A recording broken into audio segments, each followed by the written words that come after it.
जय हिंद साथियों, कैसे हैं आप? उम्मीद है आप अच्छे होंगे और आपकी तैयारी बहुत अच्छे से चल रही होगी। आज का ये वीडियो बनाने का मकसद है, जो आपने थंबनेल में देखा, कि यूपी पुलिस भर्ती बोर्ड की तैयारियां लगभग शुरू हो चुकी हैं और शासन के आदेश के अनुसार टेंडर भी जारी कर दिया गया है। ये टेंडर जारी करने का जो पूरा प्रोसीजर है, और टेंडर जारी करने के बाद ये जो कल की जो बात पेपर में छपी है, उसको मैं आपके सामने रखता हूँ, उसके बाद डिस्कशन करता हूँ इसमें। ठीक है, देखिए, 52,699 सिपाहियों की भर्ती के लिए कार्यदायी संस्थाओं से मांगे आवेदन। इसका मतलब ये हुआ टेंडर जारी कर दिया गया है और जो कंपनीज हैं, अब वो इसमें क्या करेंगी, अप्लाई करेंगी। और उसके बाद का प्रोसीजर मैं अभी आपके बताता हूँ। जल्दी से इसको मैं आपको पढ़ के सुना देता हूँ। देखिए, लखनऊ पुलिस भर्ती एवं प्रोन्नति बोर्ड के आरक्षी नागरिक पुलिस, पीएसी, विशेष सुरक्षा बल, फायरमैन और नवगठित महिला वाहिनियों में महिला आरक्षी के समकक्ष पदों पर भर्ती के लिए एजेंसी चयन की कार्रवाई शुरू कर दी गई है। ये अच्छी खबर है आपके लिए। बोर्ड ने 52,699 आरक्षी पदों पर सीधी भर्ती की परीक्षा और अन्य कार्यों के लिए कार्यदायी संस्थाओं से आशय पत्र आमंत्रित किए हैं। 25 अगस्त तक कार्यदायी संस्थानों को बोर्ड में आशय पत्र जमा करना होगा। सबसे बेहतर प्रस्ताव देने वाली संस्था को सीधी भर्ती कराने का कार्य सौंपा जाएगा। इसका ये मतलब हुआ, अभी आगे भी पढ़ता हूँ, कि उत्तर प्रदेश प्रोन्नति भर्ती बोर्ड ने क्या किया है, टेंडर जारी कर दिया सरकार के आदेश के अनुसार। और इसमें अब जितनी भी कंपनियां हैं वो क्या करेंगी, फॉर्म भरेंगी, अप्लाई करेंगी। अब उसके बाद गवर्नमेंट देखेगी, बोर्ड देखेगा कि कौन सी कंपनी बेहतर है। कंपनियों की कुछ शर्त होंगी, उस शर्त के अकॉर्डिंग कंपनी जो बोर्ड की कुछ शर्तें होंगी, शासन की कुछ शर्तें होंगी। कंपनियों को उन शर्तों को पूरा करते हुए फॉर्म को, मतलब एग्जाम को कंडक्ट कराना होगा। सूत्रों के मुताबिक कार्यदायी संस्था के चयन के बाद अक्टूबर में भर्तियों से ऑनलाइन आवेदन आमंत्रित करने की तैयारी है। ये बात कही जा रही है कि अक्टूबर में पेपर होने की पूरी संभावना है। ठीक है, इसमें 20 से 25 लाख अभ्यर्थियों के आवेदन का अनुमान है। बता दें कि 3 वर्षों से पुलिस में करीब 36,000 आरक्षियों की भर्ती की कवायद हो रही थी, लेकिन कार्यदायी संस्थानों में रुचि न लेने से अड़चन आती रही।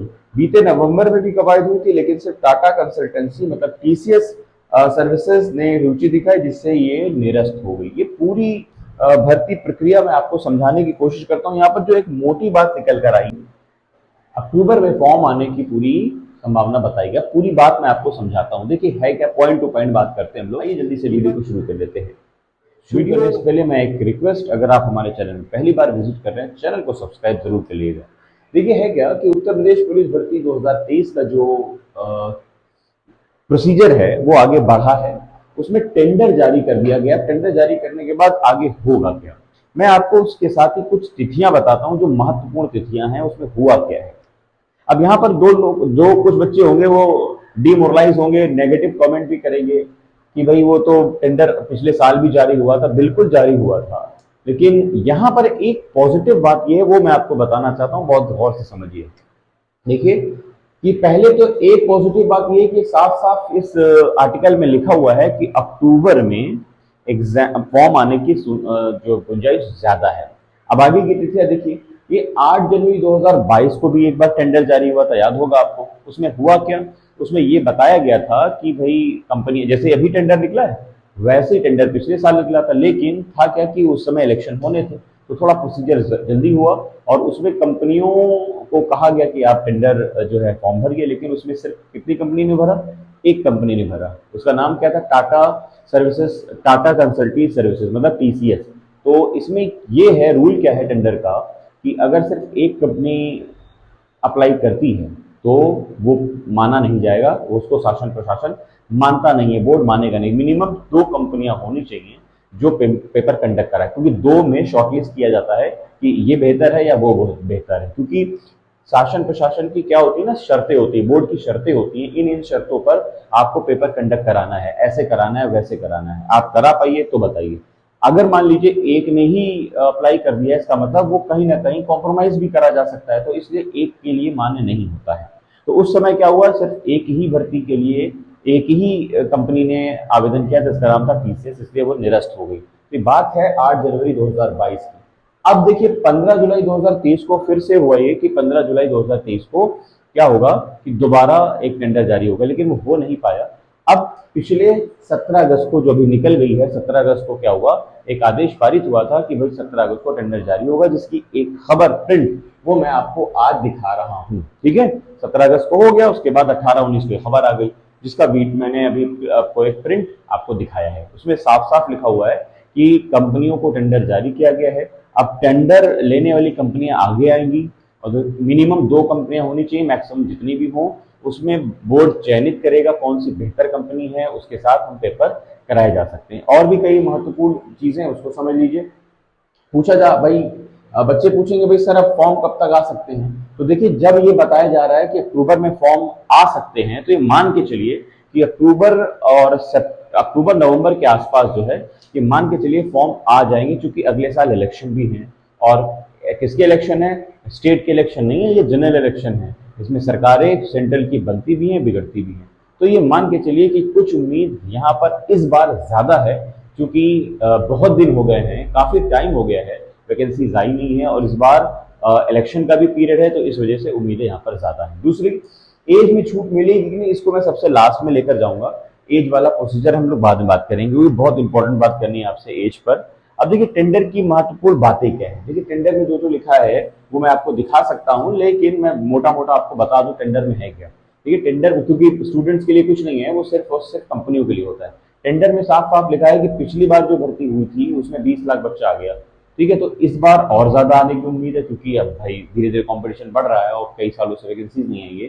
तो साफ साफ लिखा है उन्होंने कि भाई 20 से 25 लाख बच्चे होंगे, आप इसको कंडक्ट करा पाएंगे, पेपर करा पाएंगे, अगर हाँ तो अप्लाई करिए। ठीक। दूसरी बात, पिछली बार 23 लाख बच्चे ने लगभग अप्लाई किया था। अब पदों की संख्या कितनी है, जैसे कि अभी बताया गया आपको 52,699 है। ये घट बढ़ भी सकती है, बढ़ने की चांसेस ज्यादा है। सुनने में आ रहा है कि शायद ये 55 जो है करीब 58,000 के 55-58,000 के आसपास भी पहुंच सकती है। ठीक है।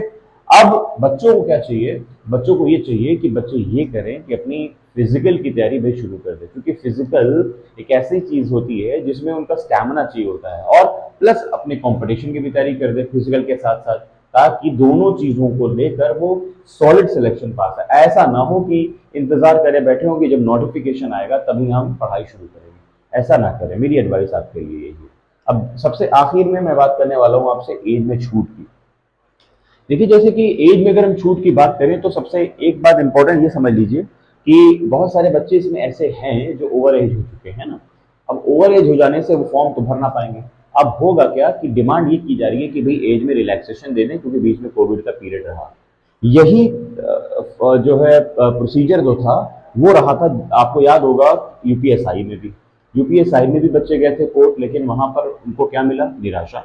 कोर्ट ने ये मामला खारिज कर दिया कि हम यहाँ पर डायरेक्टली नहीं कर सकते, आप सरकार से बात करें। अब सरकार से लोगों ने बात कैसे की? ट्विटर के माध्यम से। अच्छा, जब ट्विटर के माध्यम से जब बात करते हैं तो उसमें दो तरह की ऑडियंस हो जाती है, दो तरह के स्टूडेंट्स हैं। एक स्टूडेंट कैसे हैं?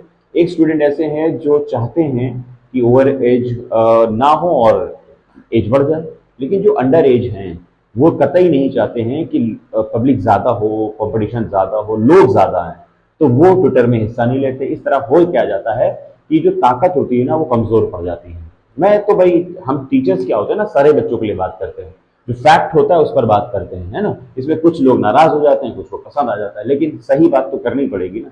तो अगर आप एज में वाकई छूट चाहते हैं, ये बात को समझिए। कोई भी समझदार टीचर, कोई समझदार आदमी इस बात को आपको समझाने की कोशिश करेगा कि ट्विटर करिए, बुरा नहीं है, उसमें संख्या ज्यादा होनी चाहिए।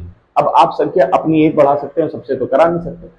इसलिए बेहतर तरीका यह है कि आप बड़ी पोलाइटली अपना जो रिप्रेजेंटेटिव होता है गवर्नमेंट का, तो गवर्नमेंट ही करती है इसको, बोर्ड से मतलब है नहीं। बोर्ड तो वही करेगा जो शासन उसको आदेश देगा। वो कहेगा 18 से 25 तो 18 से 25, वो भर्ती बोर्ड कहेगा 18 से 28 तो 18 से 28, जितना एज में कहेगा वो प्रोसीजर उसको फॉलो करेगा।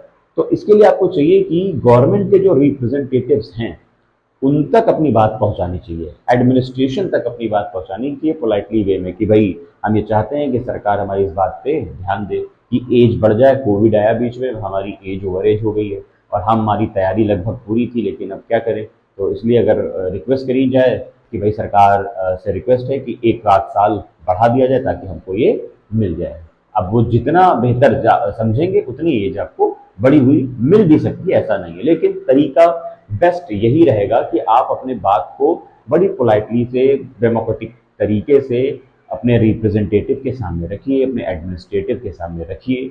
और अगर ट्विटर पर भी कर रहे हैं तो बुरा नहीं है, उसको भी करिए। लेकिन वहाँ होता क्या है ना कि वहाँ तो दो अलग अलग कंडीशंस हो जाती है, इसलिए ऐसी चीज़ों में आप डायरेक्टली बात करना बेहतर रहता है। तो ये इम्पोर्टेंट एक बात मैं आपसे करना चाहता था, और उम्मीद है वीडियो आपको पसंद आया होगा, लाइक कर लिया होगा, चैनल को सब्सक्राइब भी कर लिया होगा। और जुड़े रहिए चैनल से, जैसे ही कोई भी अपडेट मिलती है आपको आपके चैनल पर ज़रूर मिलेगी। और इसको शेयर ज़रूर करिए ताकि सभी बच्चों को इन्फॉर्मेशन मिल पाए। मिलते हैं ऐसी ही नई अपडेटेड वीडियो में, तब तक के लिए जय हिंद।